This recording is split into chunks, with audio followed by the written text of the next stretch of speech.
Hello, chemistry students. This is Mr. Bornheimer, and this is my second video on the concept called thermochemistry. Okay, in the last video, I really want to highlight this equation that we talked about. The equation was Q equals mc delta T. Okay, and Q equals mc delta T is talking about the amount of heat energy that a certain amount of mass with a given or easily found specific heat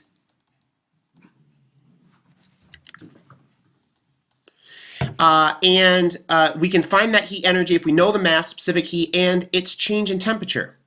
Now, this is not just its temperature, but the change in the temperature. Okay?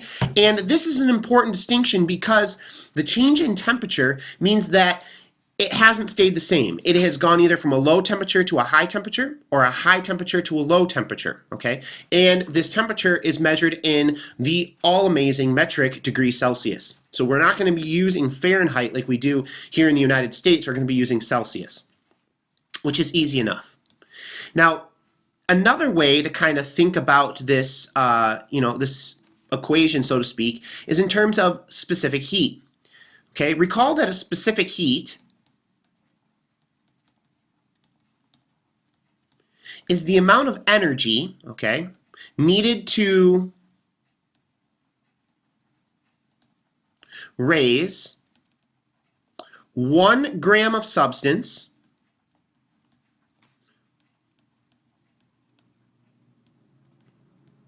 by 1 degree Celsius.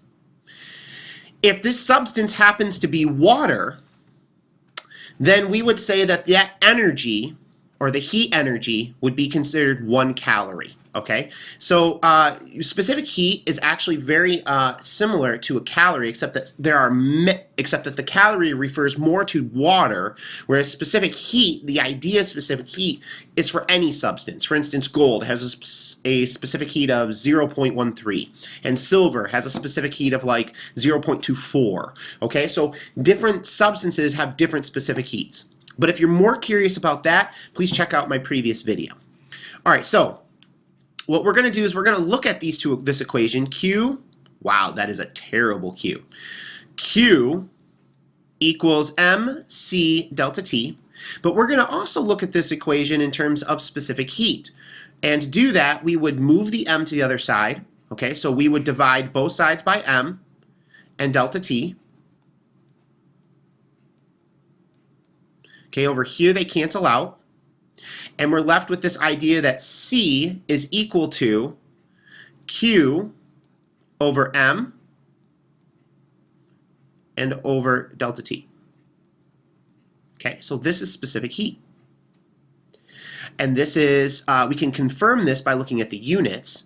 The Q has units of joules, M is units of grams, and temperature change is in units of degrees Celsius. Okay, so we see all of this kind of coming together here. Now, today we're going to talk a little bit more about heat capacity. And this video primarily is concerned with the difference between heat capacity and specific heat. Okay, heat capacity, rather interestingly enough, is very similar, except that heat capacity has units of joules per degree Celsius. And you may notice that unlike specific heat, which has grams, heat capacity does not. Okay, there's actually grams missing. If the grams was there, then this would be specific heat, but it is not. Now there is kind of a difference here. Okay, in the heat capacity, we're looking at basically how much energy there is in something per degree Celsius, and this will vary depending upon the mass. For instance, if I have a big tank of water, okay, a big tank of water, all right, and let's say it's 100 grams of water. This 100 grams can hold 4.18 joules of energy per gram. So this 100 grams is holding roughly, per degree Celsius, 418 joules per degree Celsius. So its heat capacity is 418 joules per degree Celsius. Now, the same cylinder having half the amount of water, so maybe let's say 50 grams, it's going to hold half the amount of energy. Okay, this one's only going to have 209 joules per degree Celsius. All right, so notice, okay, when looking at these two, notice that even though they're both water, okay, H2O, they have different heat capacities. The substance with the greater mass has the greatest heat capacity. The substance with less mass has less heat capacity. Unlike specific heat, which is a constant value, okay? Specific heat for water, 4.18 joules per grams degree Celsius, is, okay, is the same for no matter what. The specific heat of this container of water is 4.18. The specific heat of this container is 4.18. But the heat capacity of them is different because this has more mass than this one. Now, an important kind of idea to take away from this section of chemistry is what happens if you're given just a heat capacity and a mass and you're asked to find specific heat. Okay, so the question is, what if you're given heat capacity, okay, and mass, and you're asked to find specific heat? Okay, and the answer is we're going to find out. So let's start with maybe something that's familiar to us. Let's start with that equation from the previous video. Let's go ahead and look at Q equals mc delta T. But instead of looking at it like this, let's look at it in the other form, because what we're trying to find is specific heat. So we're going to go ahead and write it C equals Q over m delta T. And let's look at this in terms of its units. Joules over grams per degree Celsius. Okay? And let's break this up a little bit. Okay? This is exactly the same algebraically as Q over 1 times 1 over m times 1 over delta T. And you might be thinking, Mr. Bornheimer, what is going on here? And remember, if you were just to multiply these fractions, it'd be Q times 1, okay? So that would give you Q on top, and 1 times m times delta T would give you m delta T on the bottom. Notice that that is really no different than this here, except that I'm having you look at it differently. Okay? Now, instead of writing the variables, let's write the units. Okay, let's write the units. So C is equal to joules over 1 times 1 over grams times 1 over degrees Celsius. And next, I'm going to kind of make an intuitive step. I'm going to kind of take it a little bit further for us.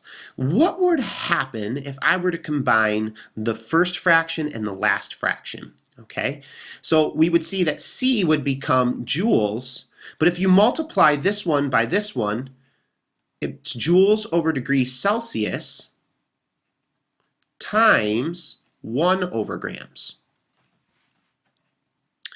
Well, this joules per degree Celsius, that's something we've seen. As a matter of fact, joules per degree Celsius is heat capacity. So what we see here is that the specific heat, C, okay, specific heat is equal to the heat capacity times 1 over grams, but that would be the same as dividing by grams. So it's the same thing as heat capacity divided by the mass in grams. So if you want to find the specific heat of something, you can take its heat capacity and divide it by its mass, and that should give you the specific heat. Let's apply this concept to our example of water in the previous problem. This particular example here. If we take our heat capacity, which is this, so 418 joules per degree Celsius, and we divide it by the mass, 100 grams, well, we get 4.18. I don't know what that little triangle looking thing is there. 4.18 joules grams degrees Celsius, which is the specific heat of water. And if we take 209 and divide it by 50, believe it or not, if you do it on your calculator right now, ta-da! It is also 4.18 joules per gram degrees Celsius. So we see, and this is a very important connection, that we can find specific heat if we know the heat capacity and we divide it by the mass. So a good way of kind of looking at this or thinking about this is that specific heat is not only equal to Q over m delta T, but specific heat is also equal to the heat capacity over the mass. And both of these equations will be very useful to you on our next assessment.